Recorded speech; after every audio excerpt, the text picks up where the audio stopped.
Hey, everybody. It's the She's the Owner podcast. I'm your host, Karen McCarran. Thank you for coming and listening to the show. Welcome back. If you are a listener who has been with us for a while, and if you are new, welcome to your first exposure to what I'm about to go through here. Um, so, spring is upon us. It was a beautiful weekend. I spent the weekend with one of my best friends who is getting married in 25 days, I think we counted, or 24 days soon. And we had a beautiful weekend at a chalet in Collingwood, Ontario. And it was 17 of us or 16 of us. And it was amazing. We had such a good time. And yeah, the weather was perfect. It was in like high 20s for the 3 days. And today it's chillier. But we had a nice little burst of summer during that weekend, and it was awesome. So, I wanted to talk today about something that I've been thinking about for the last few weeks, and that is, and I've done podcasts on this before, but I really wanted to touch on it again because I think it's worth noting, and that is the concept of victimhood versus processing what you need to process. And so, we're going to get into it a little bit.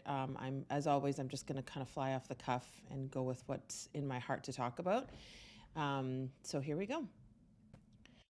So this past week, I had a family emergency with my ex-spouse, and he has seizures from time to time, and he had a whopper of a seizure. And, you know, it's a terrifying experience. If you've never seen anybody go through it, it's awful. It's really, really scary. It can be it's traumatic, obviously, for the person who's having the seizure, but it's also traumatic for the person who's supporting the person who's having the seizure.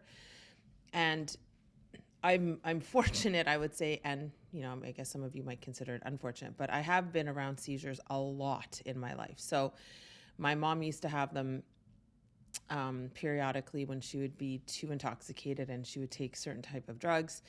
My dad had them when he would quit drinking. I worked in a field. That was my first career, call it, was working as a PSW, and there was a lot of people in that area that would have seizures. I was my first child's dad, my baby dad, my first baby daddy. He's type 1 diabetic, so many seizures with him. And now Ken. And so I'm not new to it. It's not a new thing for me.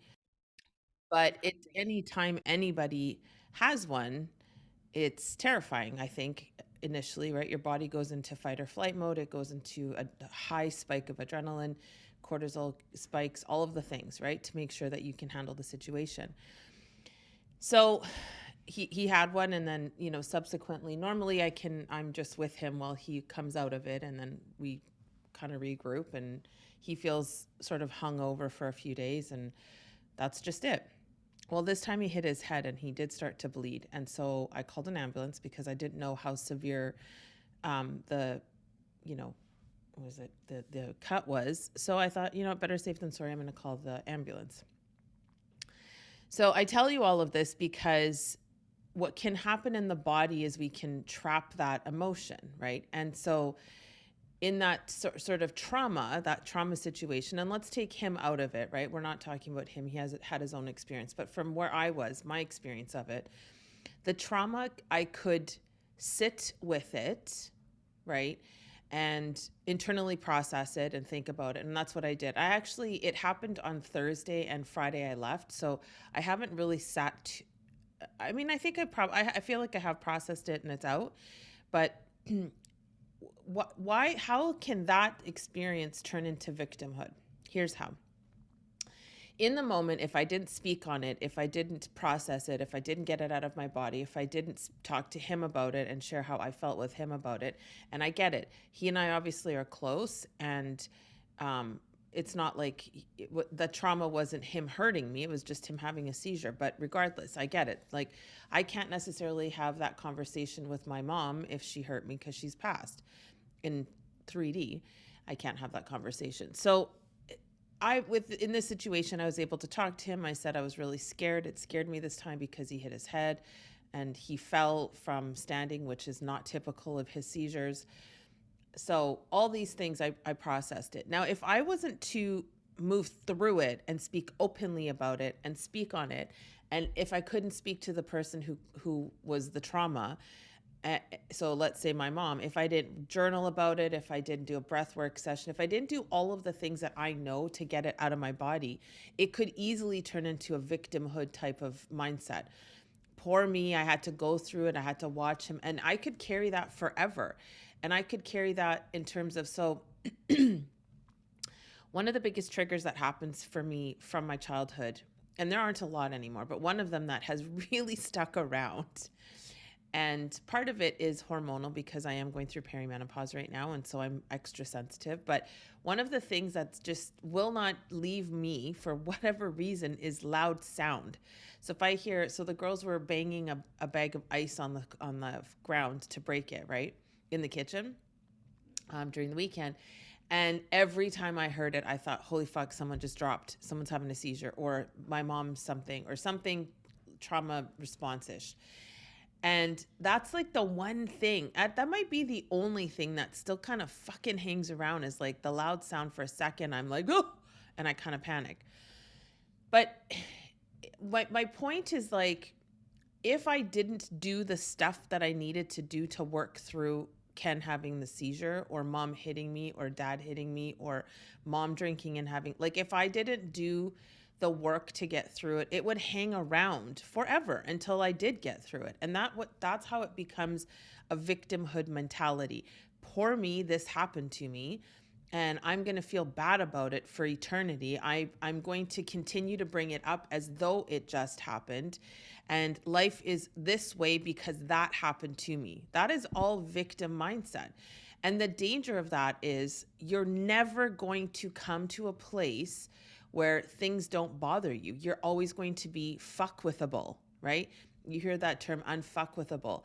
And I'm in a zone now, mostly, not perfectly, obviously, but mostly, where you can't fuck with my energy. Like, things that happen, you can't, it might take me 90 seconds, or, Tony says 90 seconds or a few minutes or an hour, but in general, you can't fuck with my energy anymore, because I know how to move through it, because I've worked through my own trauma stuff. I've worked through my own experiences that have caused me to potentially go into this victimhood mode.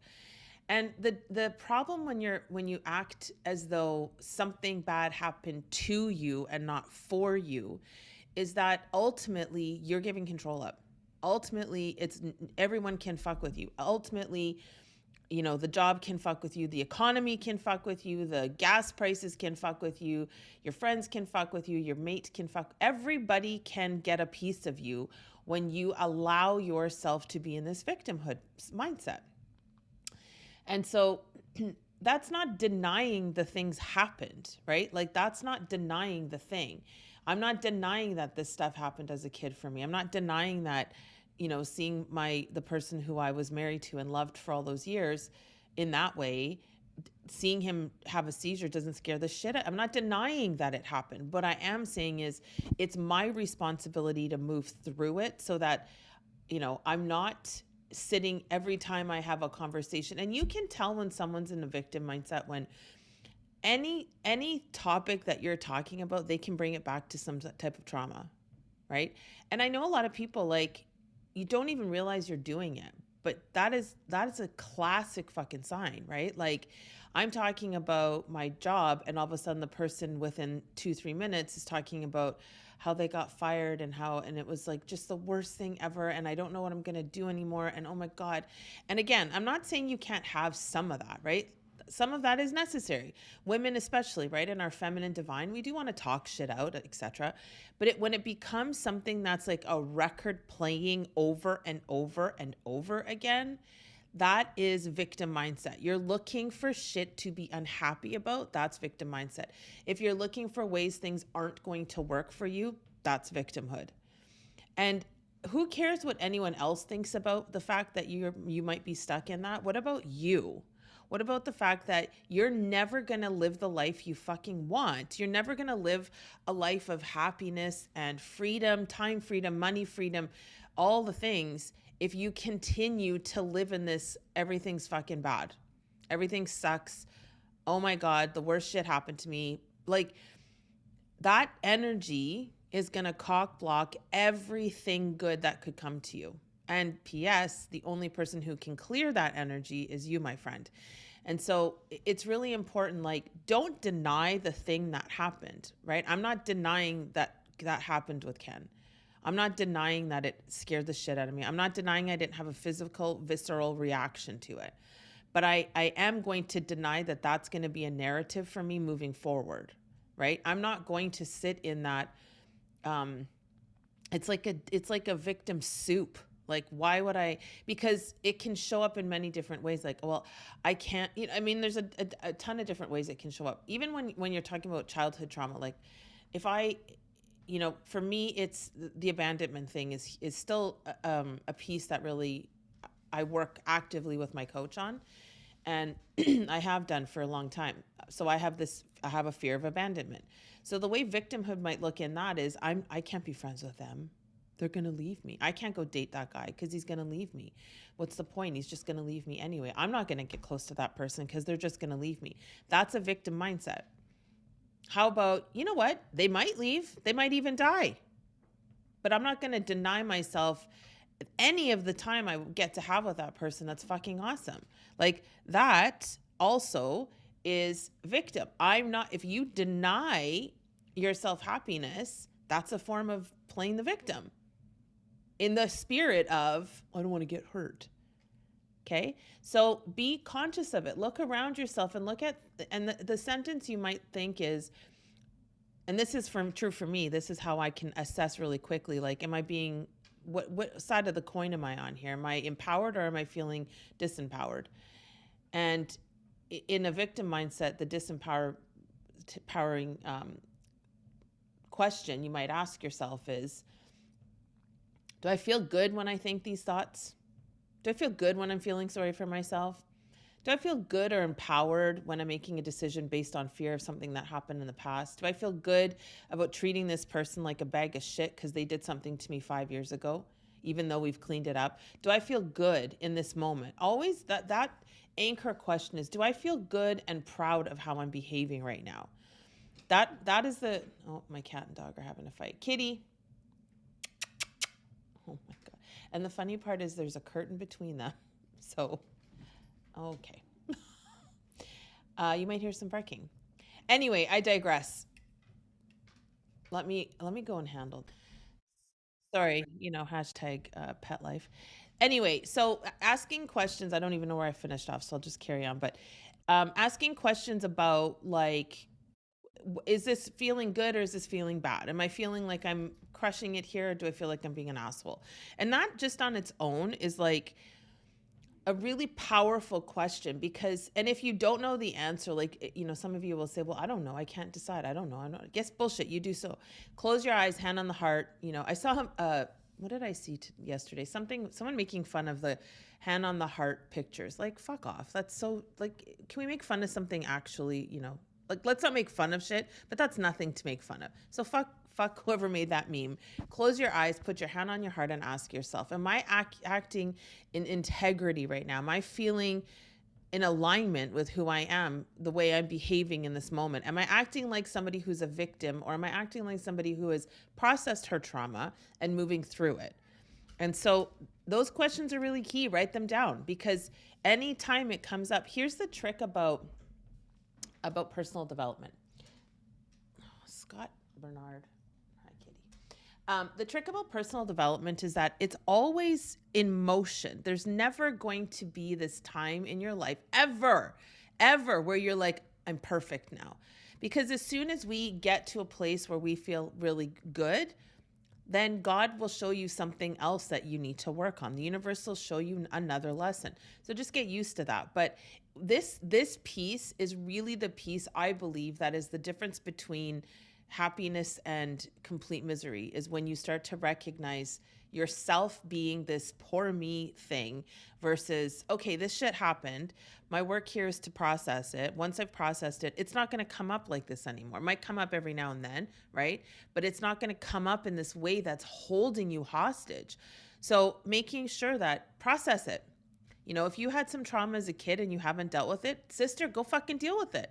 There's a million ways to deal with it. You can go to therapy. You can go hire a good life coach. You can hire, there's RRT, which is rapid resolution therapy, which I'm learning about right now. There's so many ways. There's so many ways that you can heal through past trauma. There's absolutely no reason anymore except I don't want to. Okay. So if you're one of those women who are sitting here going, well, I can't afford therapy. That's victimhood, sister, because there's no shortage of free ways to work through your shit. So work through it. And here's the fucking beautiful part about working through your crap. Once you've worked through it, you get to help someone else. And I think that's the piece we forget. The reason I'm a solid coach and the reason that I can move my clients is because I've been through it. If I hadn't been through it, there's no way. I know how you feel. I know how you feel stuck because I was stuck. I still am stuck in certain areas of my life. So I know that feeling in my body. So when I sit with a client, I can move her through it because I've been it. I've lived it. And so once you've gone through your process and you've dealt with the things that you want to deal with, guess what? The best feeling on planet Earth is giving. There's nothing fucking better. There is nothing better than knowing that you helped another soul on this planet because you've been through it and you know how to move that energy with them. There's nothing better. So I talked to a young lady this weekend and she's a juvenile 1 diabetic. And she was feeling a way about some stuff. And I said to her, the quickest way to happiness is helping someone else. So I suggested she go and volunteer at a juvenile diabetic ward for an hour or two a month. Nothing crazy. But giving in that way, ladies, when you give in that way, it's magic. Why do you think I crew so many Tony Robbins events? I don't crew because I fucking need to hear Tony talking a gajillion times of the same content. I know this man's content.